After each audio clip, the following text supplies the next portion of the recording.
I'm with Carlos Ruiz, MD, PhD, who is actually from Lenox Hill Heart and Vascular Institute of New York, but he is also a professor of pediatrics and cardiology and the director of congenital and structural heart disease for North Shore, and that's the health system there in New York.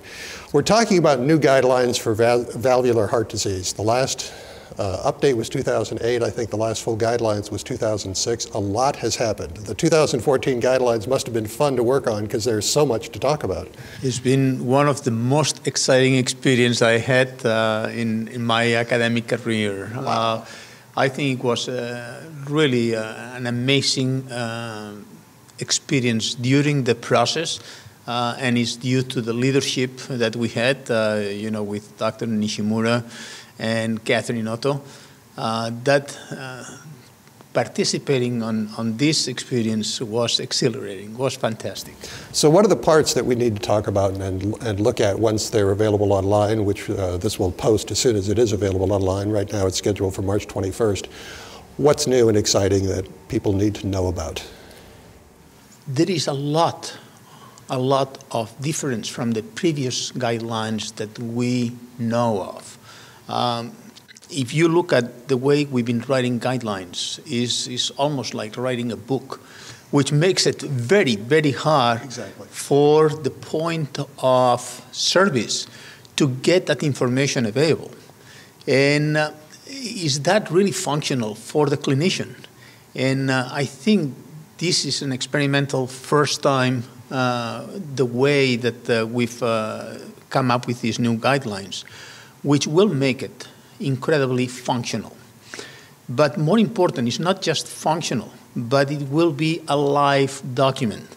So as new evidence-based data is coming up, those guidelines will be updated. And I think is that that live document is going to make a revolution in how we look at guidelines and how useful they are. Now we're here at CRT, and a lot of information here. Actually, this morning includes TAVR. Last night there was an entire session on TAVR. You address that, I suspect, in the new guidelines. What does it talk about specifically? What are the issues you're addressing? Right now, as all the guidelines, we address that based on the evidence base that we have. And there is a lot of trials now, as you know, that has happened. But the type of patients that were included into that is what we took into consideration. I think one of the things that we are stressing on the guidelines is the way we approach those patients by not individual, but by a heart team. And we make a very strong statement of the necessity of having a real heart team to evaluate and assess those patients that qualify for these procedures, as we know today based on the evidence that we have. Is there some considerable information in there regarding who are the best candidates for surgery versus TAVR? Yes, we addressed that, which are the patients that are today suitable for these procedures. We have addressed that in the guidelines. What other issues were most exciting to you for addressing? Patients that are high-risk candidates, as we know from the approvals by the FDA. Now, as you know, we are moving into a different arena. We are coming down on the risk stratification of those patients. But there are trials now ongoing, like the SAPIEN trial, as well as the Surtavi trial for the core valve, that will be addressing that. But those obviously is not yet on part of the indications for the current guidelines. But again, I want to remind you that being a live document, that is what makes those guidelines different. Right. And that's what, to me, was very, very exciting. And it's in working with those talented people in the committee, I think I've learned 10 times more that I contributed to this to these guidelines. In terms of other areas outside of TAVR, what should be focused on in terms of make sure you look at that? Well, we've addressed many different issues. We've addressed valvular heart disease in pregnancy.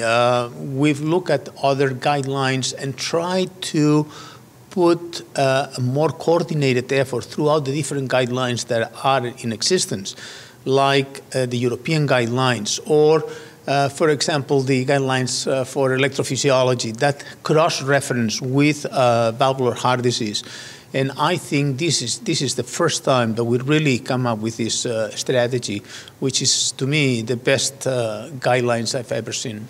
Is there a discussion regarding comorbid conditions? Because a lot of patients who have a valvular disease of one kind or another are also going to have other issues. Yes, that's part of the patient risk stratification. And as we know, the so-called cohort C patients that are perhaps far beyond the benefits of using this valve has been also addressed. But again, it is, I think, the most important thing, not just addressing one single issue as the TAVIs or TAVRs, is the easiness of using these guidelines at the point of service. To me, this is the most important thing that the clinicians will be able to use. You're right. They used to be book length. I mean, they really were, and now they're becoming much more easy to maneuver around. And of course, digitally, if you get it on CardioSource or any of the other ACC venues, it's really helpful. And you will be able to post a question to say, I have a patient that is pregnant, is 28 and has a mechanical valve prosthesis, is currently on oral anticoagulants, and now is becoming pregnant. What should I do with this patient? Right. It will take you straight to that part of the guidelines with also some references to support that recommendation. So a navigator that kind of helps you through the entire process. I think that's wonderful. This is spectacular.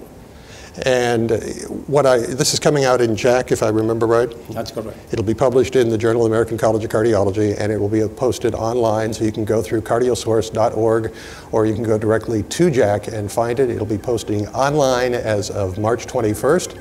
And if you have any questions, those are the two best places to go for CardioSource World News. I'm Executive Editor Rick McGuire.